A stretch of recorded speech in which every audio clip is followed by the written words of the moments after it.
All right. We are live now. Okay. Just setting up a few things here. All right. Hi everyone. I hope that you are having a great Friday morning.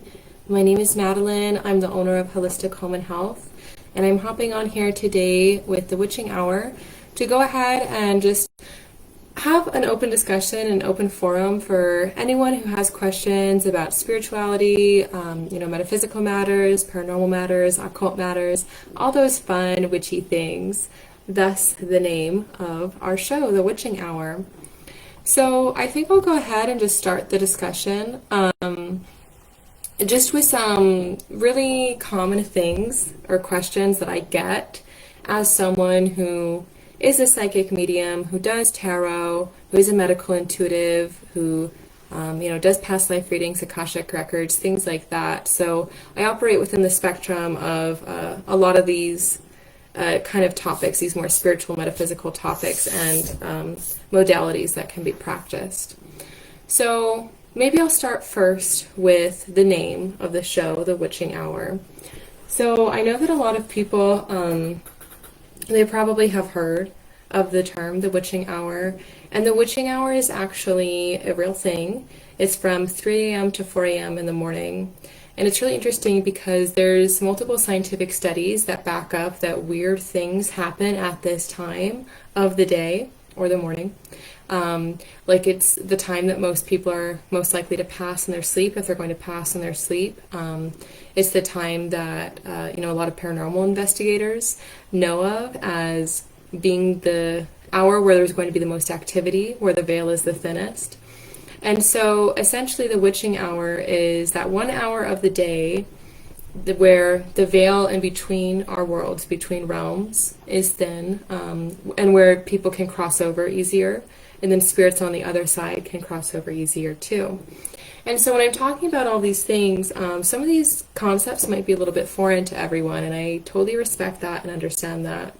But so when I'm talking about the other side, I'm essentially talking about, here on Earth in our reality right now, this is where we are. This is one side. But the other side is that other side that, we go to when we leave our bodies, when we pass over. And also from that side too is where we can come from before we come to Earth.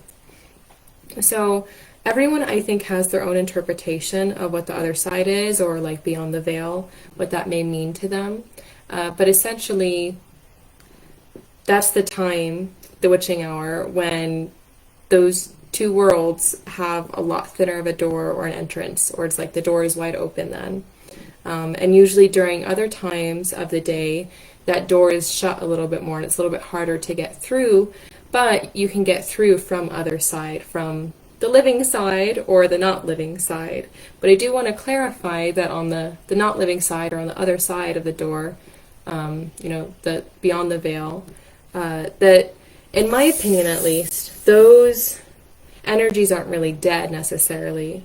Yes, you can die within your human body, but I strongly feel like the soul always continues moving on and living, and that nothing can be created or destroyed. It's just transmuted, just changes its form in the universe. And so when we're talking about moving on to the other side, yes, we may be leaving our physical body may die, but the intrinsic aspects of us, our energetic aspects, our soul aspects, continue traveling on in other ways. And so that's why we're able to have, paranormal experiences in particular. You could say, for example, like, one of your grandparents, maybe they come through to you a lot. It's not necessarily their physical body, but it's their energy, it's their spirit form. And so that's kind of how things work on the other side of the veil. It's very energetic. But that is the thing about being here on Earth, is we're able to work within the energetic and the physical realms. So what I mean by that is we're able to, practice energetic modalities. We're able to connect with things energetically, like spirits on the other side. And we're able to practice energetic modalities things like Reiki, like energy medicine, things like that. But even looking further at some modalities like plants and crystals, which both share an energetic realm and then a physical realm aspect to them. They're a physical object. They have physical properties. With herbs, there's, certain compounds that treat certain diseases, certain conditions, things like that. With crystals, there's certain chemical components. There's certain ways that they're formed that can help direct energy. Like a lot of crystals are actually used, well, not a lot of crystals, but, diamonds and quartz are used in lasers and for medical purposes because of how they direct energy. So I think that it's really important that, as we're taking a step back and kind of looking at this greater conversation at hand, and seeing the balance between both worlds, just realizing that we are both beings, that there's a very energetic and emotional component to us and to living on Earth. And then there's also a very physical and grounded component, our physical body. But our energetic body rules over more of our mind and our heart, and then our spirit, our soul, too. So that was a bit of a tangent. But essentially, yeah, the witching hour, I felt like was a really appropriate and fitting name for this little show, podcast, whatever it's going to turn into, because it's going to focus more on the energetics of things and, that veil in between both worlds and how it can easily shift. I know earlier I was talking a bit about the timing of the day and how the witching hour from 3 a.m. to 4 a.m. is the time where activity is usually the most prominent and where people can pass over easier and connect with others easier. However, there's also a yearly cycle to that, and it's shown with our holidays.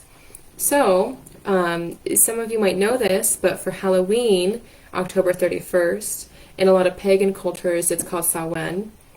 And there's many other cultures, societies throughout the world, throughout time, that have honored many of these similar dates, or, same dates, and with similar practices, beliefs, traditions, things like that.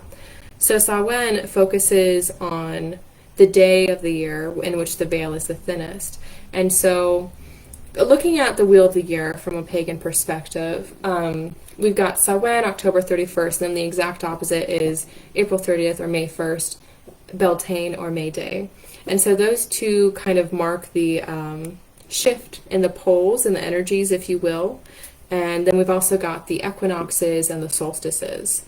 So we've got our fall equinox in September 21st, and then our spring equinox, March 21st. And those also mark the shift in seasons too. And then going back to our equinoxes, our solstices, we've got our summer solstice in June, so this month, June 21st, and then our winter solstice is December 21st. And so a lot of those actually line up naturally with holidays, in particular Christmas and Easter. And so when we're looking at the wheel of the year, it can be used as a way to kind of understand the energetics of things and how we're always in that natural cycle of coming back to life, of, resting, and sinking back down into winter as well. And so in correlation to the witching hour, the time of the year in which the veil starts to become thinner really starts to happen more so after the fall equinox, September 21st. And so really from there until Halloween, October 31st, that veil starts to be really, really, really thin. And October 31st or Samhain is really that final time of the year, that final harvest, in a lot of, different agricultural cultures, societies, history, things like that. But it's also a time of just coming together, really settling in for the winter and slowing down. And so it's interesting to actually observe, as someone who is very, very in tune with energy, the collective energies of Earth, as the Earth is always changing through those natural cycles throughout the year. For myself, once October hits, I feel a lot denser, heavier, slower, and it's like I can feel the presence of death more and more every day. And then October 31st is very, very intense for me. Like, I don't want to leave the house or anything. There's just a lot of heaviness that day. And then in the springtime, I can feel it when things start to feel light and come back to light. especially after that spring equinox, then into Beltane, May 1st. Things really start to pick up again, and I start to feel really fast and like the rush of summer ahead, and everything's coming back to life. So it's just, I think it's an interesting thing to observe and to notice that during the time of the year, there's also a correlation to that with the time of the day and the witching hour, and when those veils between the world are thin. And I think that's a really important thing for us to all recognize, that we're always kind of shifting. Things are always changing energetically, and we're always in that state of transition. And I think it's really important that, as both energetic and physical beings, we honor that. We honor the natural cycles of Earth and our own changes and how that impacts us. And that's something I tell a lot of my clients too. So I'm trying to think of some other popular questions or things to talk about on here. Okay, so I want to switch gears a little bit more and focus more on the paranormal activity, because I know that that's a really fun thing to talk about. Oh gosh, I don't even know where to start with this, because I've had a lot of experiences throughout my life, and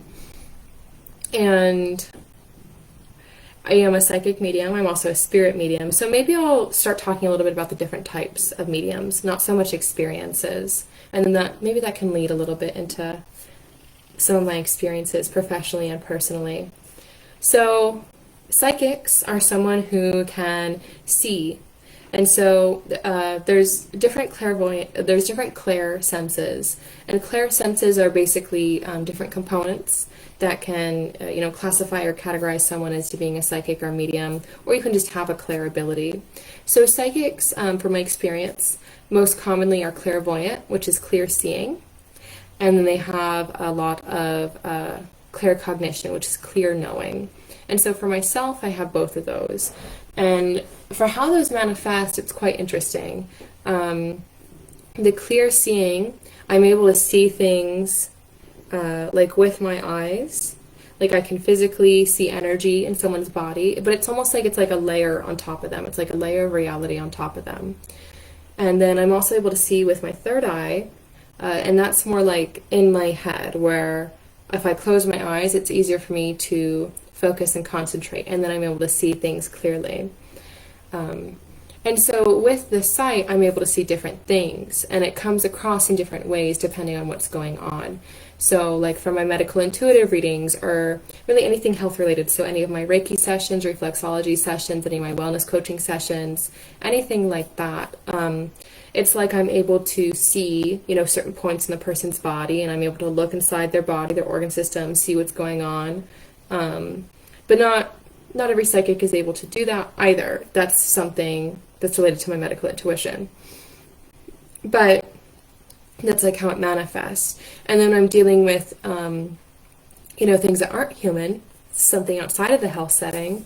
That's where I see energy, and I see things that aren't human. I'm able to see, different entities, different attachments, different beings on the other side, different energetic beings that are existing here in Earth at the same time, essentially.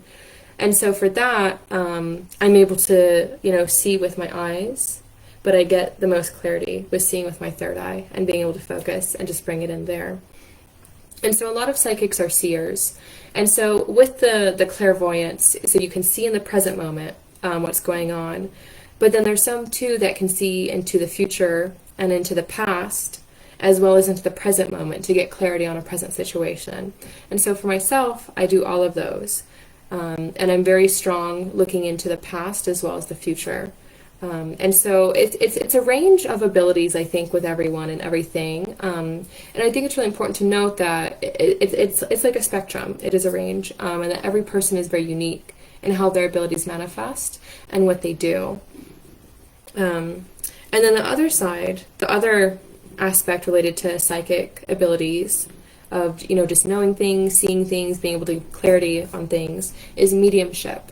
And so mediumship is connecting with someone on the other side, but essentially the mediumship is being able to feel and it being a bit like a channel, like a medium for that energy to come into, to feel it, to process it, to understand it. Okay, So for mediums, they're usually more clairsentient, which is clear feeling, being able to feel other people's things. And so there's an overlap with this and empaths. And so a lot of times empaths will talk about, like, oh, I picked up someone's emotions, I'm feeling their emotions, things like that. Or like I feel a pain in my body where they felt a pain. That's the clairsentience, okay? And then there's also the clairaudience, which is clear hearing. So a lot of times mediums will have spirits talking to them, and they'll sometimes hear like a voice in their head, or they'll hear it out loud. So it's really, it's different how it manifests for each person. There are also a few other clair abilities, like clairgestience, which is clear smelling. Sometimes spirits are really funny, and they like to like make you smell things. But I will also say that there are certain smells that are indicative of certain type of activity. Like poltergeist always have a particular scent that they really like to do. And then, of course, there's some scents that will come up when dealing with darker entities, like especially sulfur. Sulfur can be a really big one that will come up when you're dealing with something that's not nice and not fun to deal with. So, with mediums, there's two different types of mediums. So there's the mediums that just kind of communicate and connect that way, and they can call upon the spirit or whatever is on the other side. And then there's mediums that a spirit medium, which is where the spirit can go into their body as well. And so I'm both of them. And so how that manifests for me in sessions is a lot of times when I'm connecting with someone's loved one on the other side, that loved one will like come into my body. It literally feels like something is coming into my body. It's crazy. And it usually comes in from like the right side up here for me, my right crown area, and it feels like something is like trying to come into my body. And if I'm open, if I allow it, then I let them come in. But it's like when I don't want them to come in, and it's like they keep like knocking on me. It's what it feels like. And so it's really important when you are very, very sensitive, you have to have these protection abilities in place to be able to protect yourself, to keep yourself, well-rounded, well-grounded, so that you're not experiencing things that you don't want to deal with, and that, things don't get stuck to you and attached to you or anything like that. We've got to practice our spiritual and energetic hygiene as well as our physical hygiene. So, as a spirit medium, when I allow spirits to come into my body, it's like I don't know exactly how to describe it, but it is quite odd what happens if and especially if it's a very strong moment. It's almost like I shift a little, and it's like I can feel something like come into me and come into my body. And then a lot of times they'll make me feel how they were feeling in their lifetime, especially before they passed. And so sometimes this isn't the most comfortable feeling, especially if they had a really traumatic or slow, painful death. I'm feeling that. And it's like it sticks with me. And I've almost gotten sick before. Like I'll get headaches a lot. I feel really, really sick a lot. And it's going to vary a lot depending on the strength of the spirit, the strength of my connection. And then also I always have the ability to be able to push them out, to control the energy. And I think the most important thing for anyone who's really sensitive is getting more in touch with themselves and their energy. Again, going back to that spiritual hygiene and protection, and knowing how to control yourself and your abilities before you really start getting into it. Because there are a lot of liabilities to doing these things. And it can be really, really draining on the practitioner as well. So it's quite interesting when you're able to feel things going in and out of you. And then it's like when they leave my body, then it's like they come up again out of my head. And that's just my system that I've arranged to work with, so that they know when they need to leave and how they leave. And so I have my protocols in place to keep me safe. So mediums are oftentimes known as being able to, see and communicate with the dead. But a lot of times on the psychic medium spectrum, there's an overlap in abilities. A lot of mediums are psychics, a lot of psychics are mediums, but not every medium is a psychic and not every psychic is a medium, okay? And so the way that, your particular abilities are going to manifest is going to be very, very different. You might just feel like you get intuitive thoughts, or you have intuition, and that's going to be more of that clear cognition, that clear knowing. And if that's all that happens, then that's okay. Not everyone is going to see or feel or taste or experience everything, and that's totally okay too. So, I'm trying to think of some other related topics to talk about because I totally had something I was going to transition into, but I forget now. Hmm.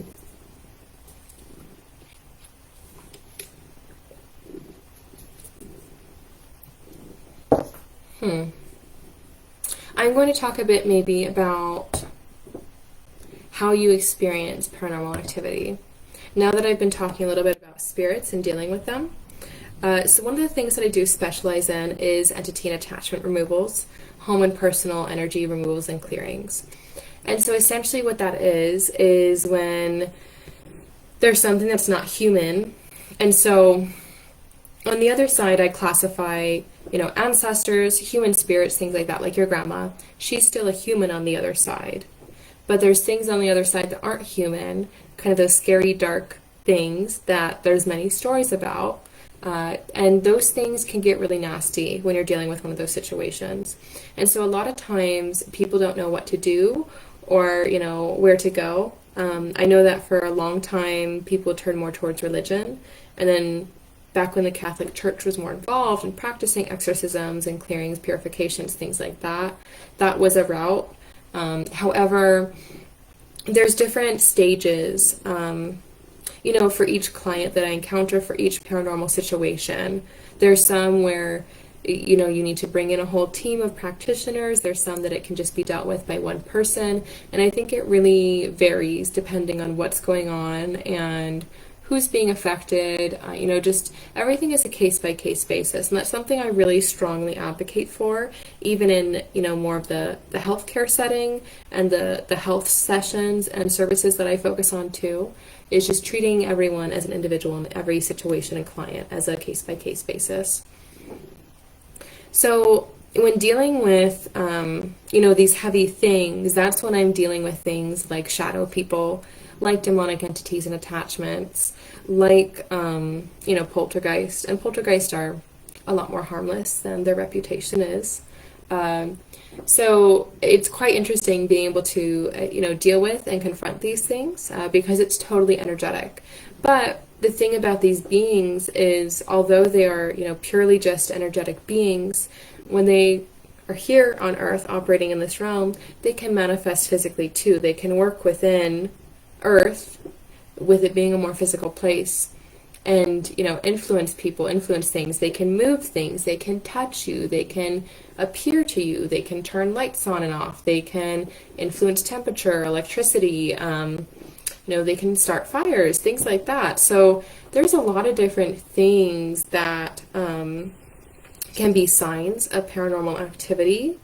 But my suggestion for people who are dealing with it is to always protect yourself spiritually, and you have to do what's best for yourself, but to definitely reach out to someone who's qualified with everything, because unfortunately I've had a few clients over the years that have been dealing with paranormal situations, and there's been previous practitioners involved with the situation, and that there were some issues there. I will say that when it comes to energetics, spirituality, metaphysical, occult, paranormal matters, there can be a lot of scammers out there, and I think it's really important for everyone to really use their discernment and to trust their gut, and especially because this realm is not really regulated as Western medicine is. It's harder to find a good quality practitioner, so it's important to do your research, but I do think that a lot of people who practice things like this and are more involved with anything in the Witching Hour series or topics, there's still a lot of judgment out there, and it is a bit like an underground society. I think it's coming out a lot more, but there's not a ton of information or focus on it. So I think that also makes it hard to regulate everything and to keep everyone in check and to have those checks and balances and those systems. But yeah, if you ever have any questions about anything, please reach out to me and let me know. I'm going to try to collect some more questions for our next Witching Hour, and I'm going to be doing that again in July, and it'll be the first Friday of the month. So let me look real quick at my calendar so I can give you guys a date. Okay. Oh wait, no, it's going to be the fourth Friday of the month. Oh wait, did I miss that up? Okay, Yeah. It's going to be the second Friday of the month. All right. Sounds good. Yeah, so that will be July 14th. Okay, very cool. Yeah, so I'm excited to hop back on here again in about a month. But yeah, please, let me know if you have any questions about any of these matters, anything with spirituality, metaphysical, paranormal, occult, religion, anything like that. I really want to use this as a platform to answer your questions, to have an open discussion and forum, because I know that there's a lot of people who are interested in these things. They just don't know where to talk about it at. They just don't know what to do about it. And I would love to help with that. Something I'm very passionate about. So if you have any questions, feel free to reach out to me. And you can also check out all of my services and offerings on my website at www.holistichomeandhealth.co. Thank you, and I will see you guys next time.